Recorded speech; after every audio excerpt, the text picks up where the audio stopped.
Good morning, नमस्कार, अभिनंदन, वंदन।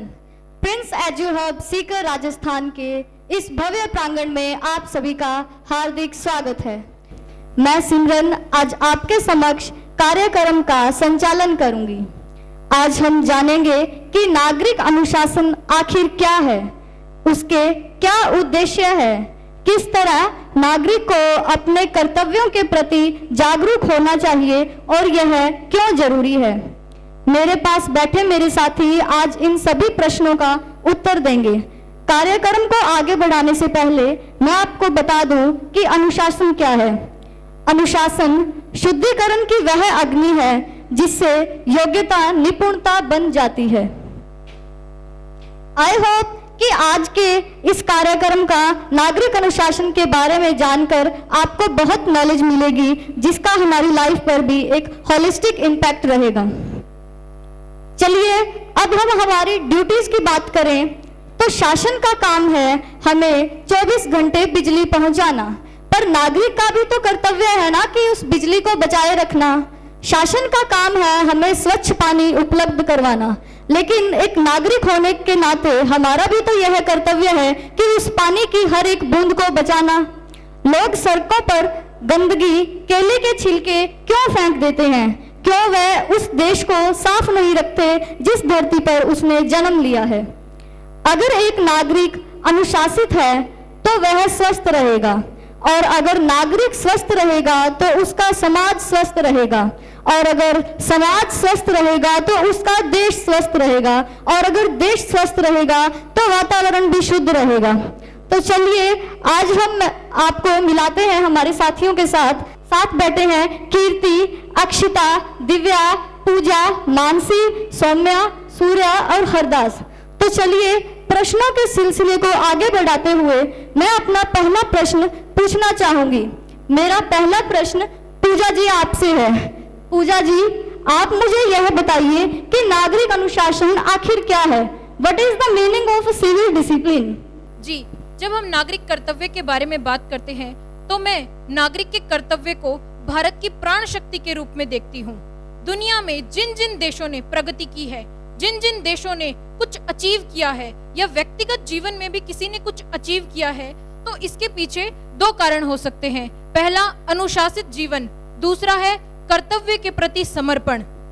व्यक्ति के जीवन की सफलता हो, समाज की हो या परिवार की हो या फिर राष्ट्र की हो, ये मूलभूत मार्ग है, ये मूलभूत प्राण शक्ति है। इसलिए हमें कर्तव्य की शक्ति पर तो बल देना ही होगा। ये शासन का काम है कि 24 घंटे बिजली प्रदान करने का प्रयास करे, लेकिन ये भारत के नागरिक का कर्तव्य है कि वो जितनी यूनिट बिजली बचा सके उतनी बचाए।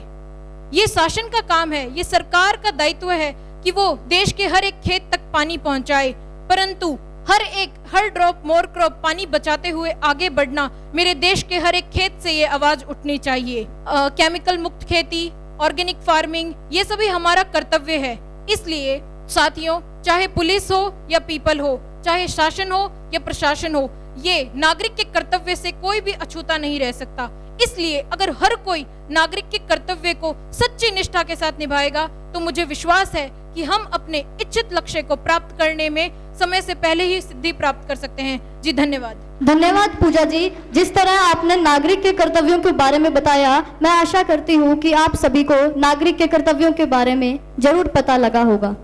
देश तरक्की ना करे चाहे कोई करे शासन, जब तक उसमें न रहे स्वयं में अनुशासन। तो चलिए बढ़ते हैं हमारे अगले प्रश्न की ओर। अगला प्रश्न मेरा सौम्या जी से है। सौम्या जी, मैं आपसे जानना चाहती हूँ कि हमारे जीवन में अनुशासन कई विभिन्न जगहों पर काम आता है। इसमें से एक जगह है राजनीति। तो क्या आप मुझे बता सकते हैं कि राजनीतिक अनुशासन आखिर क्या है? देखिए, राजनीति हमारे देश में बहुत जरूरी है। किसी भी देश में अगर राजनीति नेशनल इंटरेस्ट पर हो रही है, ना कि किसी के पर्सनल इंटरेस्ट पे, तो यह पॉलिटिकल डिसिप्लिन है।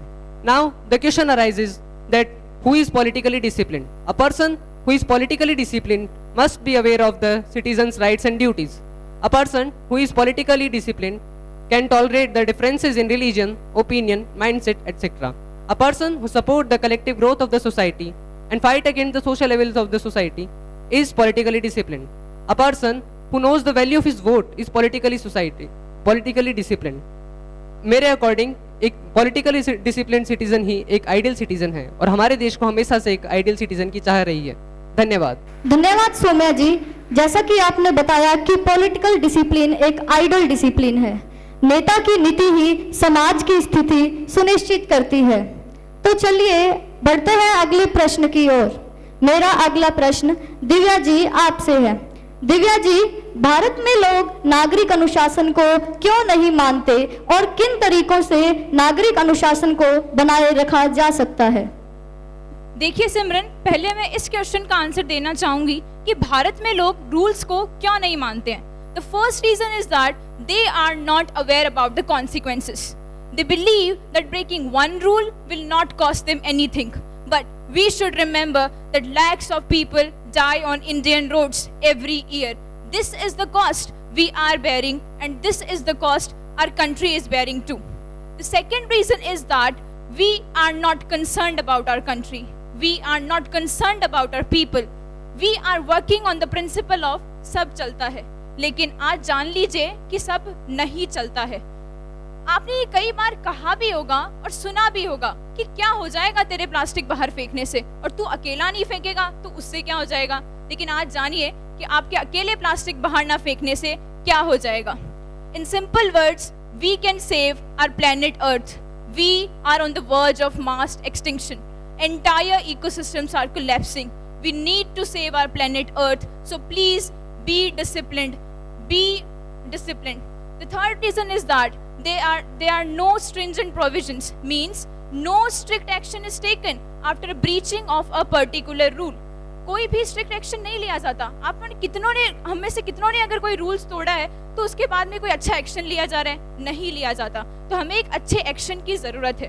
अब मैं एक दूसरा जो पार्ट है क्वेश्चन का कि क्या ऐसी स्टेप्स ली जा सकती हैं जिससे कि सिविल डिसिप्लिन को इंश्योर किया जा सके। देखिए, पहली स्टेप जो हम ले सकते हैं वो है यूज ऑफ टेक्नोलॉजी। सेंसर्स का और सीसीटीवी कैमरास का इंस्टॉलेशन लार्ज स्केल पे करवा दिया जाए जो कि ओवर स्पीड को डिटेक्ट कर सके। दूसरी स्टेप है गवर्नमेंट क्या कर सकती है। गवर्नमेंट को रूल्स को स्ट्रिक्ट बना देना चाहिए।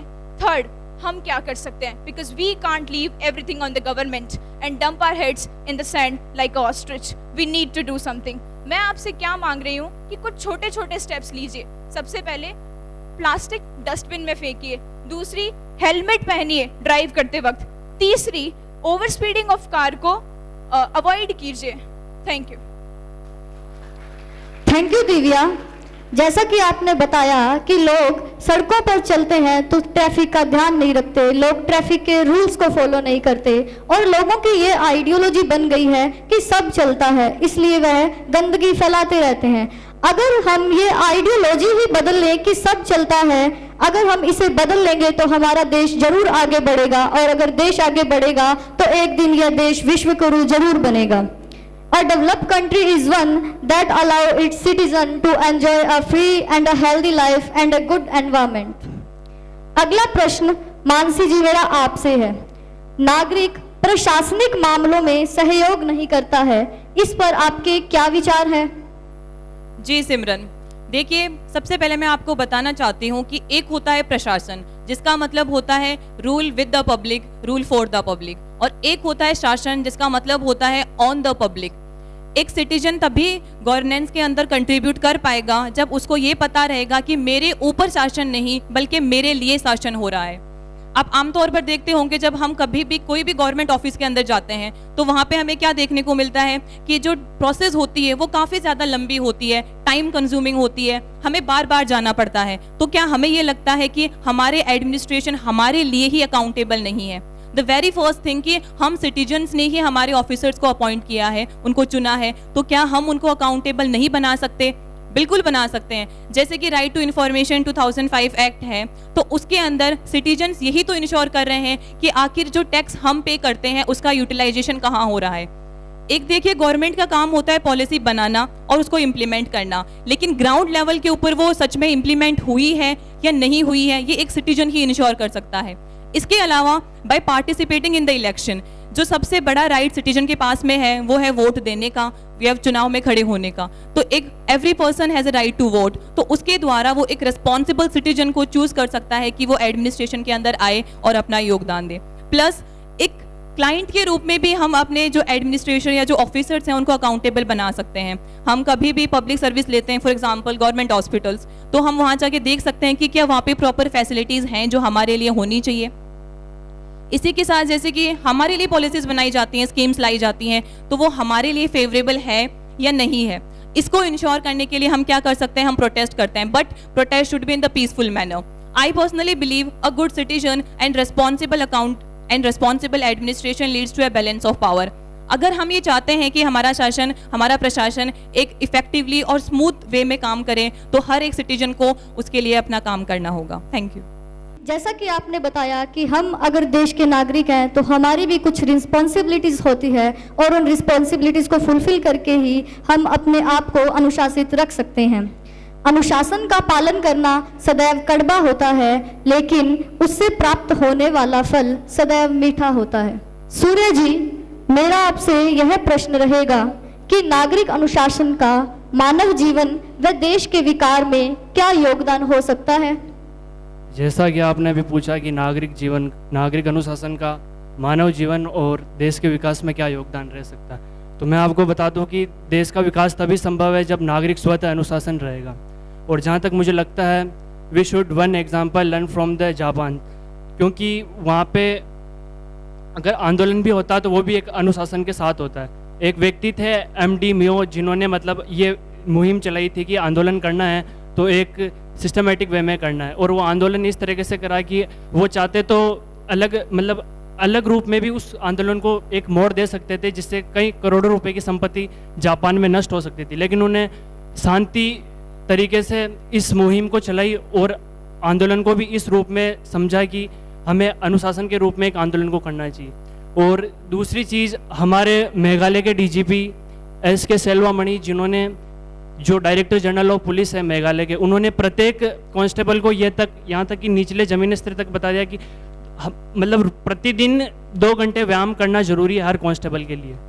और जहाँ तक मुझे लगता है कि उन्होंने ये जो मुहिम चलाई है वो सही है, क्योंकि आज हम देखते हैं कि जो माफियाज, जो गैंगस्टर होते हैं, वो पुलिस से ज़्यादा तेज़ दौड़ रहे हैं।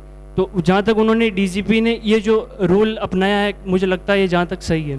और मुझे लगता है कि आदमी जब खुद स्वतः अनुशासन होता है और अनुशासन को दूसरे पे इम्प्लीमेंट करता है, तो वो एक देश, एक समाज और पूरे समाज के लोगों को एक नया रूप देने का सामर्थ्य रखता है।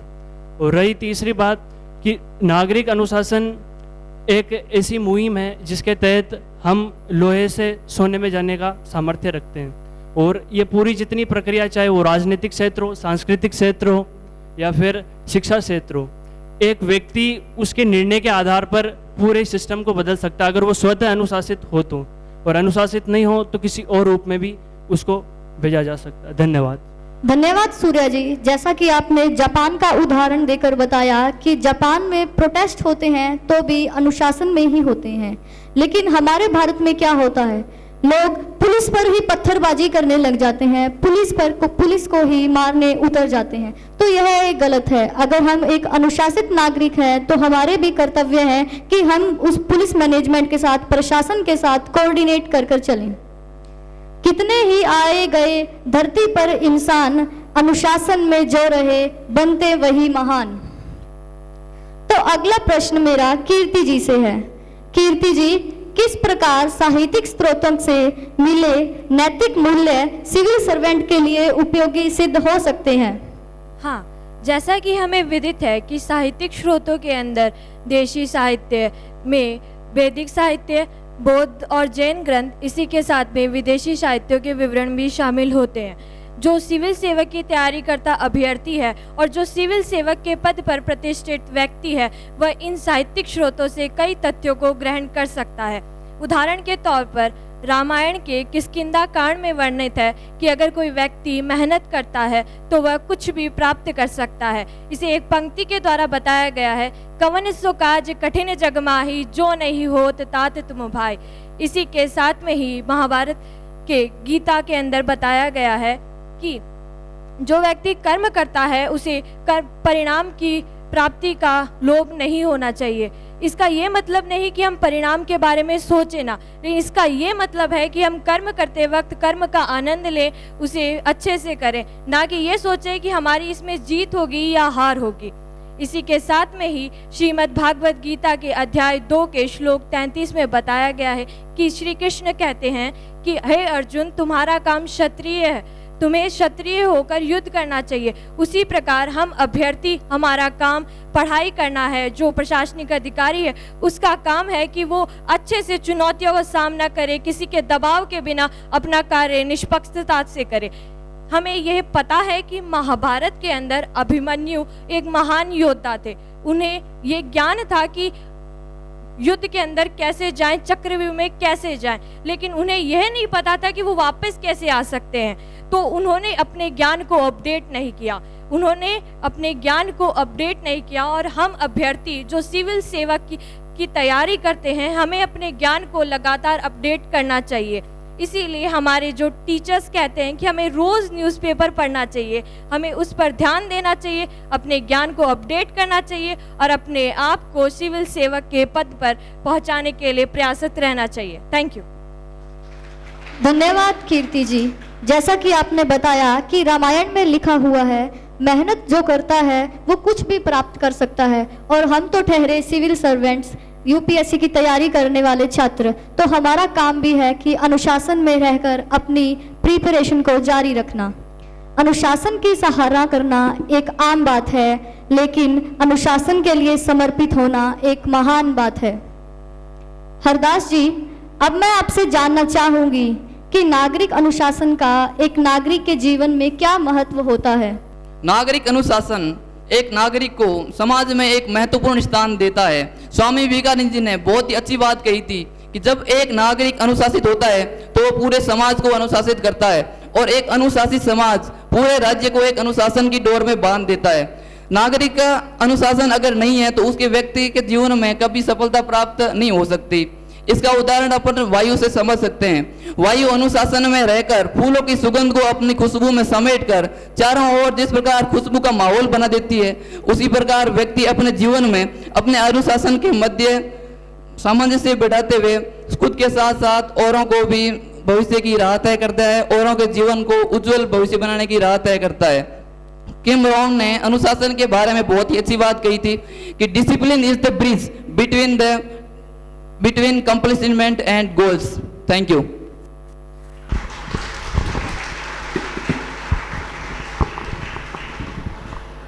Thank you Hardas ji. जैसा कि आपने वायु अनुशासन के बारे में बताया, आज हम वायु को किस प्रकार दूषित कर रहे हैं यह तो हम जानते ही हैं, और इसका आने वाले जीवन पर भी बहुत गहरा असर होगा। इसलिए हमें वायु को प्रदूषित होने से बचाना होगा अगर हमें आने वाली जिंदगी में जीना है। Motivation gets you going but discipline keeps you growing. इसी के साथ अक्षिता जी, मेरा आपसे यह प्रश्न है, स्वच्छ शरीर में स्वच्छ मस्तिष्क निवास करता है, इसका नागरिक अनुशासन पर क्या संबंध है? जी हाँ, इस प्रश्न का उत्तर मैं एक विवेकानंद जी की कहानी के माध्यम से देना चाहूँगी। विवेकानंद जी से एक बार किसी ने पूछा कि आप फुटबॉल खेलना चाहेंगे या गीता पढ़नी चाहेंगे, तो उन्होंने अपना उत्तर देते हुए कहा कि मैं फुटबॉल खेलना चाहूँगा। और इसके पीछे उन्होंने अपना यह तर्क दिया कि यदि मैं गीता पढ़ता हूँ तो वह संस्कृत में लिखी होगी जो मुझे आसानी से समझ में नहीं आएगी, लेकिन यदि मैं फुटबॉल खेलता हूँ तो भले ही मुझसे गोल ना हो, लेकिन मैं उसके लिए दौड़ूंगा, और अगर दौड़ूंगा तो मेरे शरीर की कसरत होगी, मैं स्वस्थ रहूंगा। और वास्तव में यह बात सत्य है कि स्वस्थ शरीर में ही स्वच्छ मस्तिष्क निवास करता है। अगर हम इसे हमारे जीवन से जोड़कर देखें तो वास्तव में यह सत्य है कि पहला सुख निरोगी काया है। एक स्वच्छ मस्तिष्क में अच्छे विचार आते हैं, यह अच्छे विचार ही हमें हमारे हितों के लिए सजग करते हैं, और हम कुछ ऐसे नियम बनाते हैं जो कि हमें सफलता की ओर ले जाते हैं। अगर उन्हीं नियमों का नियमित रूप से पालन किया जाए, यही तो अनुशासन है। अनुशासन एक व्यवहार है जो हमें सद्गुण सिखाता है। एक स्वच्छ मस्तिष्क में अच्छे विचार आते हैं और अनुशासित रहने वाला व्यक्ति अपने लिए तो लाभदायी होता ही है, साथ ही वह दूसरों के लिए हितकारी भी होता है। अतः एक स्वच्छ मस्तिष्क से एक स्वच्छ परिवार का निर्माण होगा और आगे से आगे कड़ी जुड़ती जाएगी और एक स्वच्छ राष्ट्र का निर्माण होगा। धन्यवाद। थैंक्स अक्षिता। जैसा कि आपने स्वामी विवेकानंद जी के एग्जाम्पल लेकर बताया है कि किस प्रकार वह भी अपने जीवन में अनुशासित रहते थे, और आपने बताया कि पहला सुख ही निरोगी काया है। इसलिए हम अपने आप को अगर स्वस्थ रखना चाहते हैं तो हमें एक अनुशासन जीवन का पालन करना होगा। The key to a healthy life is having a good health mind with good discipline. अगला सवाल मेरा दिव्या जी से है। दिव्या जी, क्या आप मुझे बता सकते हैं कि नागरिक पंक्ति में क्यों नहीं खड़ा होना चाहता, क्यों वह आगे भागने की होड़ में रहता है? देखिए सिमरन, इसका सबसे बड़ा रीजन है ह्यूमन टेंडेंसी, जो काम कम करना चाहती है लेकिन उसे रिजल्ट पूरा चाहिए। इसका एग्जाम्पल आप अपने अंदर देख सकते हैं। हम सुबह अगर बस 7:30 बजे आएगी तो उसके लिए हम उठेंगे 7 बजे, लेकिन हमें बस चाहिए। तो ये हो गया ह्यूमन टेंडेंसी से आप अपने अंदर देख सकते हैं। अब इस बात को कनेक्ट आप उन बैंक की लाइनों से कर लीजिए। हमारे अंदर पेशेंस की कमी है। Patience is the essential part of the discipline, और your discipline will lead you to success. आपने दशरथ मांझी के बारे में सुना होगा। जब उन्होंने पहली बार उस पहाड़ को काटने का प्रयास किया तो लोग उन पर हंसे, लेकिन 20 साल जब उन्होंने लगातार निरंतर प्रयास किया तो उस पहाड़ को भी उनके सामने से हटना पड़ा, अपना मस्तक झुकाना पड़ा। इसी प्रकार अगर आप पेशेंट हैं, आप डिसिप्लिन्ड हैं, तो सक्सेस आपकी कदमों में है। So your personal discipline will lead you to success and your social discipline will lead you to popularity. Your success and your popularity are your life. So be patient, be disciplined and be successful. Thank you. धन्यवाद दिव्या जी। जैसा कि आपने हमें patience के बारे में बताया कि patience is the essential part of discipline. So अगर हम पेशेंस रहेंगे तभी हम एक यूपीएससी को भी क्रैक कर सकते हैं। अनुशासन में जो रहे आगे बढ़ता जाए, समय कदर उसकी करे, सब कुछ ले वो पाए। So one day a kid asked his father that, "Dad, why do we stand for national anthem?" Then his dad said, "Because many never stood again for us to stand." Saumya जी, अब मेरा प्रश्न आपसे ये है कि नागरिक राष्ट्रगान के दौरान क्यों नहीं खड़ा होना चाहते, क्यों वह इसे एक बोझ समझते हैं? देखिए, यह एक विडंबना का विषय है, क्योंकि हमें इस देश में आजाद हुए कई वर्ष हो चुके हैं, परंतु अभी भी एक आम नागरिक राष्ट्र शब्द का अर्थ नहीं समझता है। राष्ट्र शब्द सामूहिक भावना और एकता को दर्शाता है। जिस दिन हमारा एक आम नागरिक राष्ट्र शब्द का अर्थ समझ जाएगा, वह न केवल राष्ट्रगान के समय खड़ा होगा बल्कि उसके सम्मान के लिए लड़ेगा भी, और उस दिन राष्ट्रगान का सम्मान उस व्यक्ति के लिए अपना सम्मान बन जाएगा। धन्यवाद। धन्यवाद सौम्या जी। जैसा कि आपने बताया कि जिस दिन राष्ट्रीय शब्द का अर्थ समझ जाएगा, उसी दिन वह राष्ट्र के लिए एक जिम्मेदारी बन जाएगा। अब मेरा सवाल पूजा जी से है। पूजा जी, मैं आपसे जानना चाहूंगी कि नागरिक बिना हेलमेट के क्यों चलना चाहता है? जी, जो लोग अक्सर हेलमेट नहीं लगाते हैं उनके अपने अपने कुछ कारण होते हैं। वो लोग हेलमेट की असली कीमत को जानते नहीं है, बिकॉज ना तो उन्होंने कभी किसी को सड़क दुर्घटना में मरते हुए देखा है, ना ही उनके साथ ऐसी कोई दुर्घटना घटी हुई होती है। बट जिस किसी ने भी अपने साथ या किसी और के साथ ऐसी दर्दनाक घटना होते हुए देखा है, उसे हेलमेट की कीमत का बखूबी पता है। आपको जानकर हैरानी होगी कि हमारे देश में 422 लोग हर रोज सड़क हादसों में मौत का शिकार हो जाते हैं। है ना अफसोस की बात? इससे भी ज्यादा अफसोस की बात यह है कि ये लोग जिन सड़क हादसों के शिकार होते हैं, उन्हें हम सब आसानी से रोक सकते थे, जिनकी वजह से लोग हेलमेट पहनने से कतराते हैं। पहला है the attitude of public toward the road safety measurements. Second reason है लीगल इन्फोर्समेंट। भारत में लगभग 90% लोग बिना ड्राइविंग लाइसेंस, बिना किसी प्रॉपर टेस्ट के ड्राइविंग लाइसेंस ले लेते हैं। कितनी कालाबाजारी है सिस्टम के अंदर, ये कालाबाजारी जड़ों तक फैल चुकी है। थर्ड रीजन है जिसे आप हम सब कनेक्ट कर पाएंगे वो है पीयर प्रेशर। आज का यूथ शो ऑफ बाजी के चक्कर में इतना ज्यादा नेगेटिवली इन्फ्लुएंस हो चुका है कि उसे न तो खुद की जान की परवाह है, ना ही सामने वाले की जान की परवाह है। Next reason is short trips. People will be like, अरे यार यहाँ से वहीं तक तो जाना है, थोड़ी सी तो दूर है, but they don't know what will happen in the very next moment. Driving two wheelers without helmet is like you are inviting directly Yamraj to yourself. एक और रीजन, लोगों को हेलमेट पहनना अनकंफर्टेबल लगता है। Last but not least reason is that people are preferring their hairstyle over the helmet. Don't know that a good hairstyle is nothing without a head. इसी के साथ मैं अपनी वाणी को विराम देती हूँ। धन्यवाद। शुक्रिया पूजा जी। जैसा कि आपने बताया कि हर रोज 422 लोग बिना हेलमेट के मर जाते हैं, यानी कि सड़क हादसों में उनकी मौत हो जाती है, फिर भी पता नहीं क्यों लोग इतनी लापरवाही बरतते हैं। हेलमेट जीवन में दुर्घटना से बचाता है, फिर भी इंसान इसे पहनने में क्यों नखरे दिखाता है। इसी के साथ मैं अपना अगला प्रश्न सूर्या जी से पूछना चाहूंगी। सूर्या जी, आप हमें बताइए कि नागरिक मतदान करने से क्यों बचता है।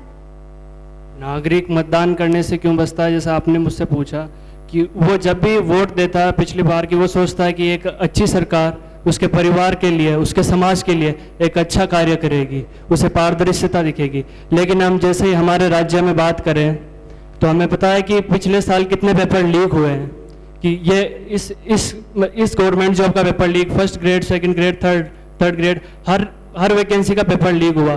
तो उसका मन, उसका दिल डेमोक्रेसी से पूरा उठ जाता है और वो चाहता है कि ये सिस्टम पूरा बदलना चाहिए। और जब भी जनप्रतिनिधि उसके सामने आए वोट मांगने, तो उनसे पूछा कि वो वोट उन्हें क्यों दे, ऐसा क्या है उनमें कि वो उनके सामने उनको वोट दे, उनकी पार्टी को सपोर्ट करे। वो उसके परिवार के लिए क्या कर सकते हैं और उसके समाज के विकास के लिए क्या कर सकते हैं और उसके देश के लिए वो क्या कर सकते हैं। तो ये काफ़ी ज़रूरी होता है और इन कई कारणों की वजह से नागरिक मतदान देने से बचता है। एंड हालांकि मैं बता दूं कि right to vote it is a legal right, not a fundamental right and not a constitutionally right. और ये इसको अगर राज्य फंडामेंटल राइट और कॉन्स्टिट्यूशनल राइट में अमेंडमेंट करके प्रोविज़न करता है और ये कहता है कि कोई भी नागरिक अगर मतदान नहीं देता है और तो उसे राशन नहीं मिलेगा, लेकिन वो तभी होगा जब उसे सिस्टम में पारदर्शिता मिलेगी। इसी के साथ मैं अपनी वाणी को विराम देता हूँ। धन्यवाद। धन्यवाद सूर्या जी।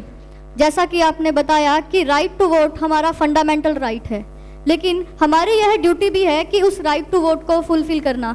हमारी यह ड्यूटी है कि जब भी इलेक्शन हो हमें वोट करना बहुत ज़रूरी है, ताकि हम अपने अच्छे रिप्रेजेंटेटिव को चुन सके, ताकि वो हमारा और देश का विकास कर सके।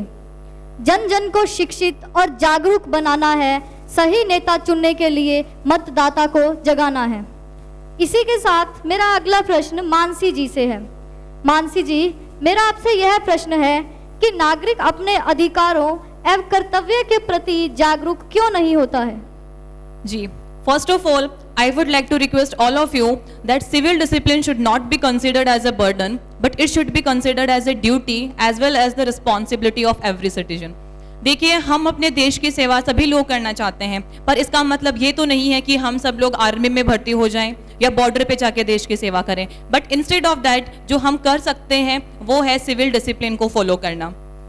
जैसा कि मेरा प्रश्न है कि अपने कर्तव्यों का पालन क्यों नहीं करता है, क्योंकि नागरिक ये सोचता है कि ये राज्य की जिम्मेदारी है कि वो कर्तव्य को इंश्योर करें, ना कि हमारी। बट मेरा ये मानना है कि हर एक सिटीजन की जिम्मेदारी है कि वो अपनी ड्यूटीज को समझे। In the years back in 1976 स्वर्ण सिन्हा कमेटी की रिकमेंडेशन के ऊपर हमारे कॉन्स्टिट्यूशन के अंदर 10 फंडामेंटल ड्यूटीज लोगों को ग्रांट की गई हैं जो उनको फॉलो भी करनी होती हैं। With the passage of time 11 fundamental duty भी 2002 के अंदर ऐड कर दी गई। So they are not like just written in a paper, हर एक इंसान को उनको फॉलो करना चाहिए। अगर ये ज़्यादा बड़ी बात है तो हम जनरल टर्म्स की बात कर लेते हैं कि सिविल डिसिप्लिन है कि सबको हेलमेट पहनना है, सीट बेल्ट पहनना है। तो इसे आप लोग सोचिए, किसी और को बेनिफिट हो या ना हो, बट जो लोग सीट बेल्ट पहनते हैं या हेलमेट पहनते हैं, एटलीस्ट उनके पास तो सेफ्टी नेट है कि in the case of accident उनकी लाइफ का लॉस नहीं होगा।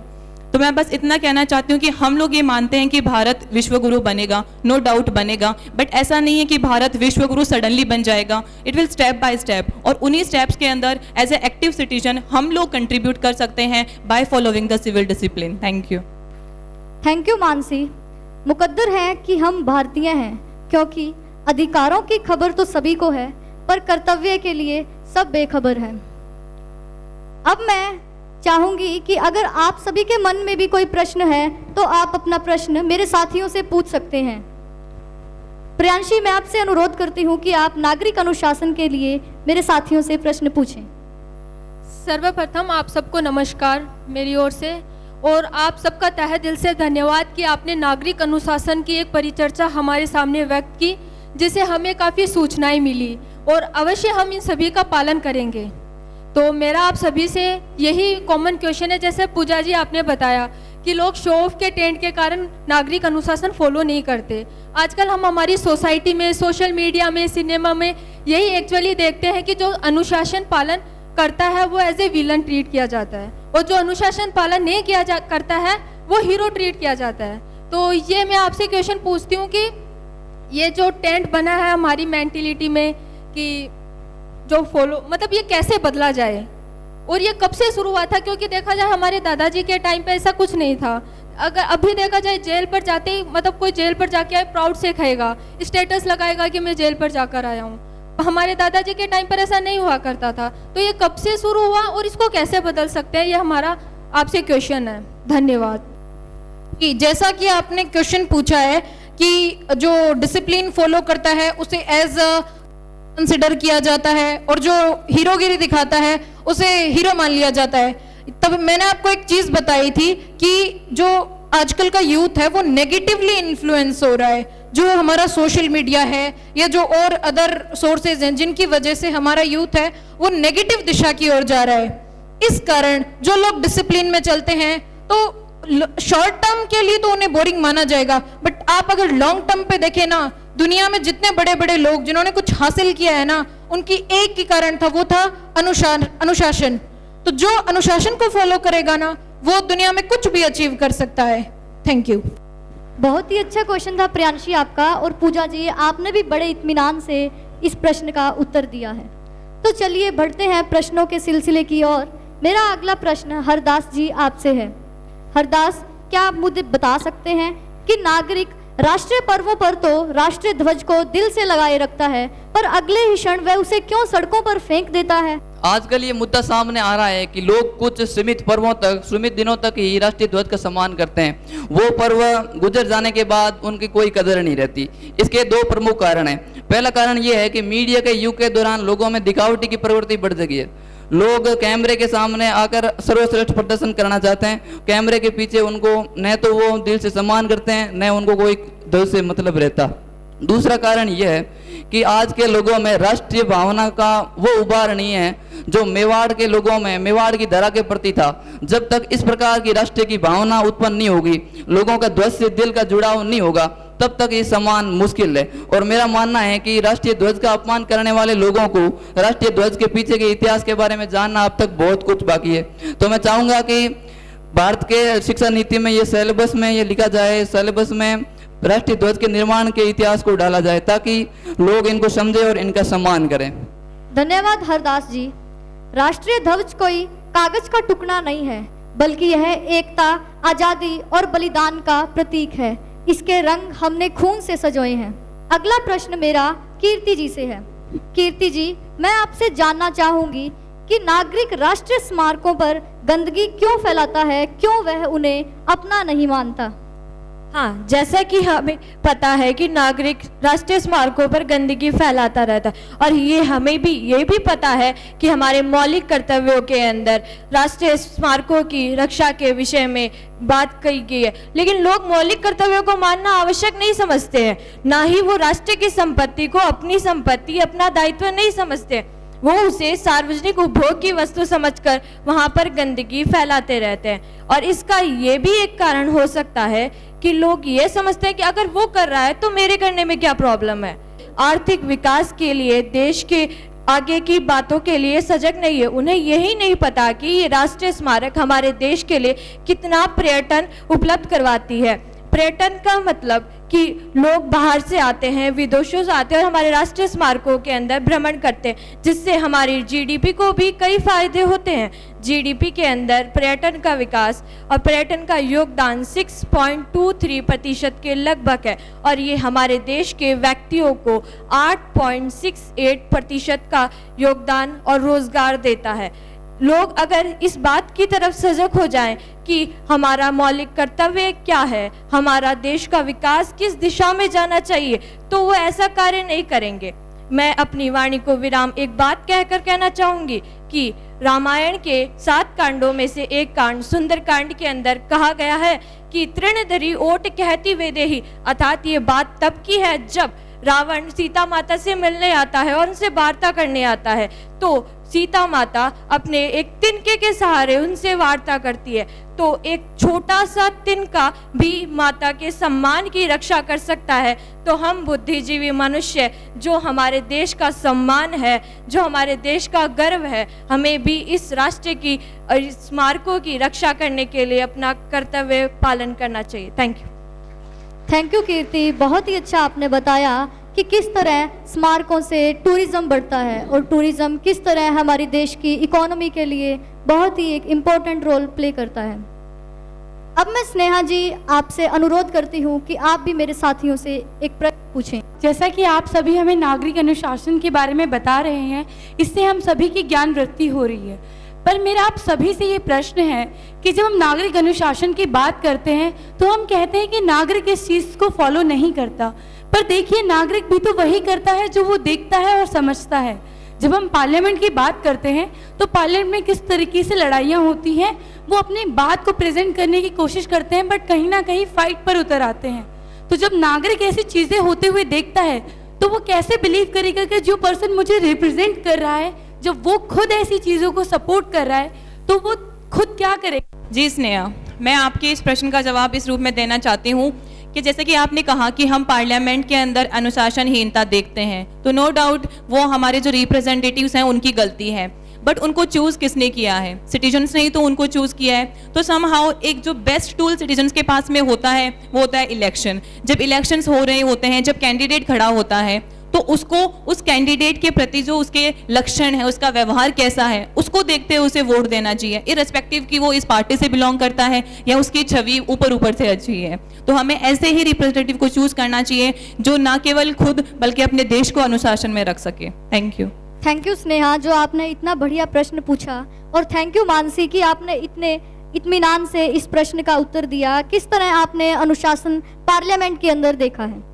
तो चलिए बढ़ते हैं इस चर्चा के आखिरी प्रश्न की ओर। आज की चर्चा का आखिरी प्रश्न मेरा अक्षिता जी आपसे है। आप बताइए कि नागरिक धर्म, जाति, स्थानों के नाम पर व्यक्तित्व फायदों के लिए वोट क्यों करता है?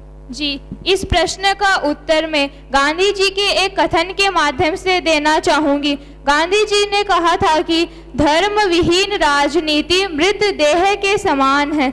इसमें राजनीति के धर्म से आशय नैतिकता से है, लेकिन वर्तमान में कई ऐसी पार्टियां हैं जो कि अपने वोट बैंक को बढ़ाने के लिए लोगों को धर्म और जाति जैसे भावनात्मक मुद्दों से अपनी ओर आकर्षित करती हैं। विडंबना तो इस बात की है कि मतदाता भी धर्म और जाति के आधार पर अपना वोट देते हैं। इसे कुछ इस तरह से समझा जाए कि ग्रामीण क्षेत्र में अगर सरपंच का चुनाव लड़ा जा रहा और उसके लिए जो भी व्यक्ति चुनाव के लिए खड़ा हो रहा है, तो वो जिस जाति से है उस जाति के लोग उसी को ही वोट करते हैं। और यहाँ पर वोट देने वालों के भी कुछ अपने व्यक्तिगत फायदे होते हैं। जैसे उनकी सोच होती है, अगर हमारी जाति इस क्षेत्र की राजनीति में आ जाएगी तो हम इस क्षेत्र में मुख्य धारा में आ जाएंगे। गांव में अगर कोई निर्णय लिया जाएगा तो वो हमारी राय से लिया जाएगा। हम हमारे कोई भी कार्य सरपंच का नाम लेकर आसानी से करवा सकते हैं। लेकिन यहाँ पर हमें स्वानुशासन का परिचय देते हुए और सब ऐसे व्यक्ति को ही वोट देना चाहिए जो उसके लिए योग्य है। धन्यवाद। धन्यवाद अक्षिता कि आपने हमें नागरिक के अनुशासन के बारे में जो बताया। All success begin with self discipline and it starts with you. अब मैं कविता जी आपसे अनुरोध करती हूँ कि आपके मन में जो प्रश्न है वो मेरे साथियों से पूछें। नमस्कार all of you, thank you आपने मुझे मौका दिया ये प्रश्न पूछने का। तो मेरा सवाल मानसी जी से है कि मुझे बताएं कि ऐसे कौन कौन से नागरिक अनुशासन के प्रकार होते हैं और ऐसे कौन कौन से जिनमें हम सुधार कर सकते हैं। देखिए, एक तो नागरिक के रूप में ज़रूरी नहीं कि आप स्टूडेंट ही योगदान दें, बट आपने पर्टिकुलर स्टूडेंट पे पूछा है तो मैं बताना चाहूँगी कि आप सबसे पहले तो जो स्वच्छता है उसका ध्यान रखना चाहिए हमें। भले ही हम अपने घर पे हों, विद्यालयों में हो या कहीं पे हो, तो हमें हमेशा पोल्यूशन को कम करने की कोशिश करनी चाहिए। दूसरा, जो आज का यूथ है वो नेगेटिव थॉट्स की ओर इंक्लाइन होता जा रहा है, तो इररेस्पेक्टिव ऑफ नेगेटिव थॉट्स हमें ऐसे चीज़ों को सपोर्ट करना चाहिए जो ना केवल यूथ के अंदर एक पॉजिटिव वाइब क्रिएट करे बल्कि नेशन के डेवलपमेंट के अंदर भी अपना योगदान करे। Thank you Kavita and thank you Mansi. आपका बहुत अच्छा क्वेश्चन था और बहुत ही इत्मीनान से आपने इस प्रश्न का उत्तर दिया है। आज यूपीएससी के छात्र छात्राओं को मेरा बहुत बहुत आभार जिन्होंने हमें इतने इत्मीनान से सुना।